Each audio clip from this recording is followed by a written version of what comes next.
So the most dramatic and, from my perspective, unexpected thing that happened was all of a sudden the government in Syria changed. There was regime change in Syria.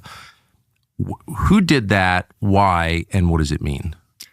Well, it's part of a 30-year effort. This is Netanyahu's war to remake the Middle East.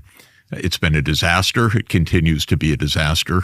But as Netanyahu himself said after Assad left, we have remade the Middle East. And so it has to be understood as something that didn't just happen in a week, but has been an ongoing war throughout the Middle East. Maybe the right way to understand what's happened with Syria is to think back to a really remarkable occasion when Wesley Clark, the general who headed NATO, yes, went to the Pentagon just after 9/11, and famously he was showed a piece of paper that said we're going to have 7 wars in 5 years, and he was completely dumbfounded. He said, "What does this have to do with anything?" And he was told that the neocons and the Israelis are going to remake the Middle East.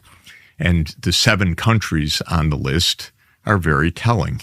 They were Lebanon, Syria, Iraq, Iran, and then in Africa, Libya, Somalia, and Sudan.